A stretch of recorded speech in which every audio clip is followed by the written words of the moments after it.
नमस्कार, आपका स्वागत है मेरे यूट्यूब चैनल आर के स्मार्ट स्टडी पर। तो आज की वीडियो में हम पढ़ेंगे सर्वोच्च न्यायालय। सर्वोच्च न्यायालय या उच्चतम न्यायालय या फिर सुप्रीम कोर्ट, तीनों में से हम कोई भी नाम प्रयुक्त कर सकते हैं। अगर वीडियो में सर्वोच्च न्यायालय, उच्चतम न्यायालय या फिर हम सुप्रीम कोर्ट कोई भी नाम प्रयुक्त करें तो आप समझ जाइएगा। सर्वोच्च न्यायालय भारतीय संविधान के भाग 5 अनुच्छेद 124 से 147 तक उल्लेखित है। भारत के सर्वोच्च न्यायालय का उद्घाटन 28 जनवरी 1950 को किया गया। यह भारत सरकार अधिनियम 1935 के तहत लागू संघीय न्यायालय का उत्तराधिकारी था। जो संघीय न्यायालय 1935 में बना था उसका उत्तराधिकारी था। हालांकि सर्वोच्च न्यायालय का न्याय क्षेत्र पूर्ववर्ती न्यायालय से ज़्यादा व्यापक है।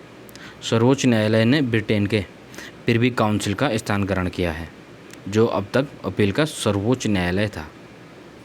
तो 1950 से पहले अपील का सर्वोच्च न्यायालय प्रिवी काउंसिल था, उसकी जगह सर्वोच्च न्यायालय ने ली है।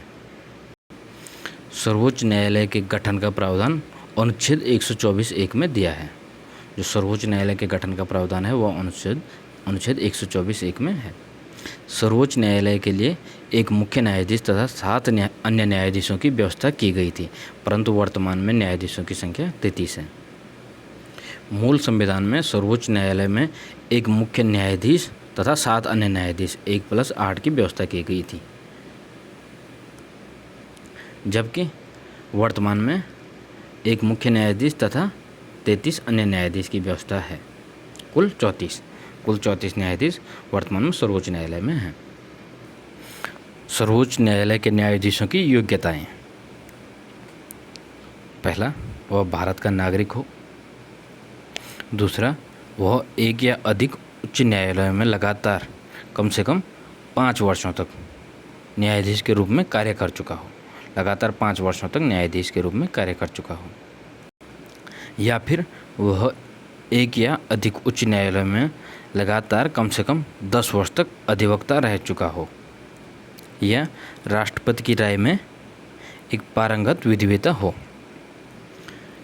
इन तीनों में से कोई भी एक हो और वह भारत का नागरिक हो तो वह न्यायाधीश बनने के योग्य है। भारतीय संविधान में न्यायाधीश बनने हेतु न्यूनतम आयु का कोई उल्लेख नहीं है।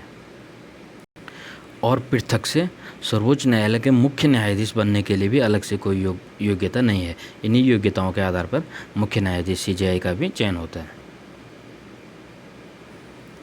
मुख्य न्यायाधीश की नियुक्ति योग्यता तो हमने देखी, मुख्य न्यायाधीश के लिए भी वही योग्यता है जो अन्य न्यायाधीशों के लिए है। मुख्य न्यायाधीश की नियुक्ति के बारे में देख लें।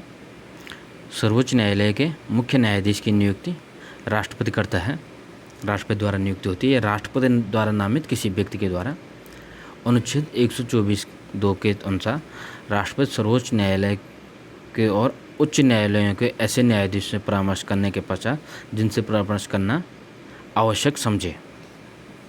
राष्ट्रपति जिससे परामर्श करना आवश्यक समझे, सर्वोच्च न्यायालय के न्यायाधीशों या फिर उच्च न्यायालय के न्यायाधीश जिनसे भी राष्ट्रपति आवश्यक समझे, उनसे परामर्श करने के पश्चात सर्वोच्च न्यायालय के न्यायाधीश की नियुक्ति करेगा, CJI की नियुक्ति करेगा।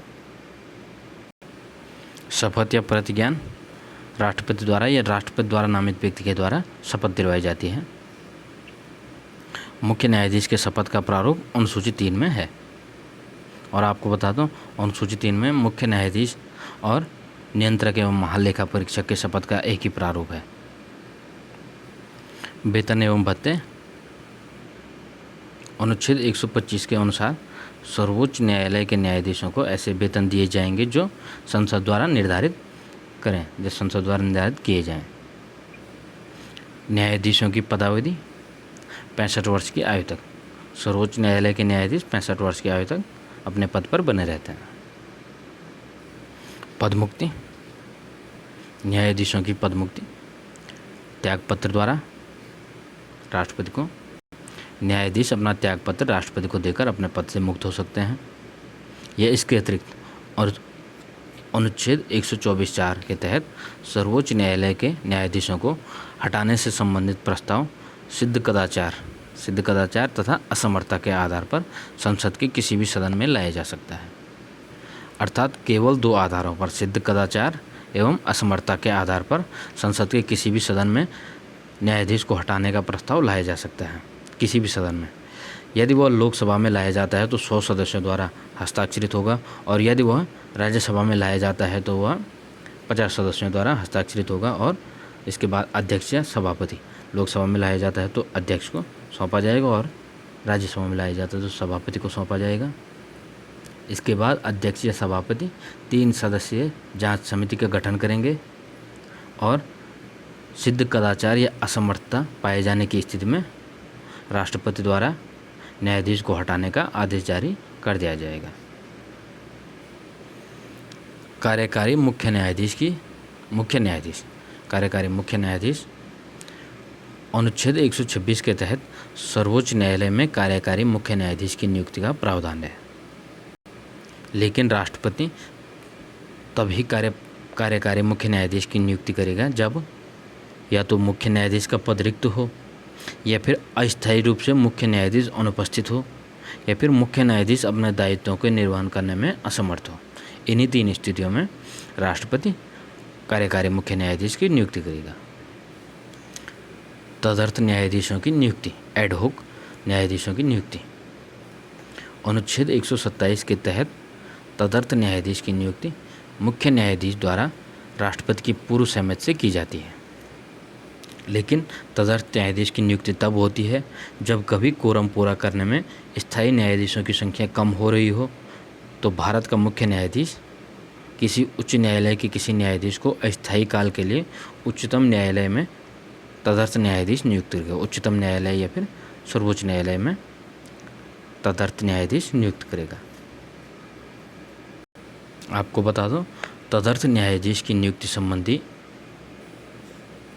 प्रावधान केवल और केवल सुप्रीम कोर्ट सर्वोच्च न्यायालय में है। उच्चतम न्यायालय में उच्च न्यायालय हाई कोर्ट में तदर्थ न्यायालयों की नियुक्ति नहीं होती है। अभिलेखीय न्यायालय अनुच्छेद 129 के तहत सर्वोच्च न्यायालय की कार्यवाही एवं उसके फैसले सार्वकालिक अभिलेख व साक्ष्य के रूप में रखे जाएंगे।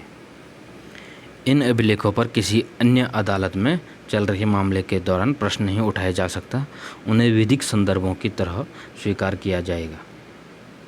इस प्रकार सुप्रीम कोर्ट अपने आप में एक अभिलेख न्यायालय भी है। स्थान अनुच्छेद 130 के तहत सर्वोच्च न्यायालय का एक निश्चित स्थान है। सर्वोच्च न्यायालय दिल्ली में स्थित है, किंतु वह अन्य किसी स्थान पर भी सुनवाई कर सकता है। मुख्य न्यायाधीश राष्ट्रपति के अनुमोदन से ऐसा स्थान सुनवाई करने के लिए नियत करता है। अभी तक हैदराबाद और श्रीनगर में सर्वोच्च न्यायालय ने अपनी ऐसी बैठकें की हैं। धन्यवाद आप सभी का। चैनल को लाइक एवं सब्सक्राइब करना ना भूलें। धन्यवाद।